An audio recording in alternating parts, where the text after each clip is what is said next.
അർജുൻ നായകനായ തമിഴ് ചിത്രം ബ്ലാസ്റ്റിന്റെ 29 ദിവസത്തെ world wide box office collection report ഇപ്പോൾ പുറത്തു വന്നിരിക്കുകയാണ്. ചിത്രം 29 ദിവസം കൊണ്ട് വേൾഡ് വൈഡ് 79 കോടി 69 ലക്ഷം രൂപയാണ് നേടിയത്. 80 കോടി ക്ലബ് എന്ന നേട്ടത്തിന്റെ അരികെ വരെ എത്തിയിരിക്കുകയാണ് ചിത്രം. ജൂൺ 25 വ്യാഴാഴ്ചയാണ് ചിത്രത്തിന്റെ OTT റിലീസ് കഴിഞ്ഞത്.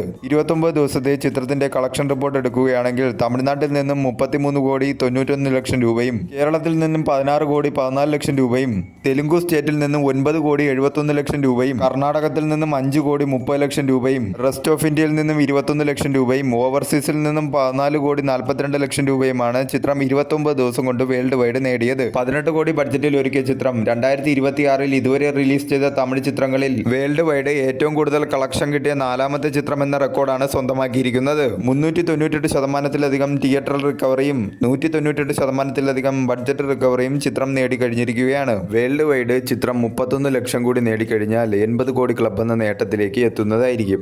ലാംഗ്വേജ് വൈസ് ടോട്ടൽ ഡൊമസ്റ്റിക്കിൽ നിന്നും ചിത്രം 29 ദിവസം കൊണ്ട് നേടിയത് തമിഴ് ലാംഗ്വേജ് 54 കോടി 69 ലക്ഷം രൂപയും തെലുങ്കു ലാംഗ്വേജ് ഡബ്ഡ് വെർഷൻ 10 കോടി 58 ലക്ഷം രൂപയുമാണ് ചിത്രം ലാംഗ്വേജ് വൈസ് ടോട്ടൽ ഡൊമസ്റ്റിക്കിൽ നിന്നും 29 ദിവസം കൊണ്ട് നേടിയത്. തമിഴ്നാട് കഴിഞ്ഞാൽ ചിത്രത്തിന് ഏറ്റവും കൂടുതൽ കളക്ഷൻ കിട്ടിയത് കേരളത്തിൽ നിന്നുമാണ്. 2026 ഇതുവരെ കേരളത്തിൽ റിലീസ് ചെയ്ത അന്യഭാഷാ ചിത്രങ്ങളിൽ ഏറ്റവും കൂടുതൽ കളക്ഷൻ കിട്ടിയ 2ാമത്തെ ചിത്രം എന്ന റെക്കോർഡാണ് ബ്ലാസ്റ്റ് എന്ന ചിത്രം സ്വന്തമാക്കിയിരിക്കുന്നത്. ഈ അടുത്തിറങ്ങിയ തമിഴ് ചിത്രങ്ങളിൽ ഏറ്റവും കൂടുതൽ പ്രോഫിറ്റ് ഉണ്ടാക്കിയ ചിത്രങ്ങളുടെ കൂട്ടത്തിലേക്ക് ബ്ലാസ്റ്റ് എന്ന ചിത്രവും എത്തിയിരിക്കുകയാണ്.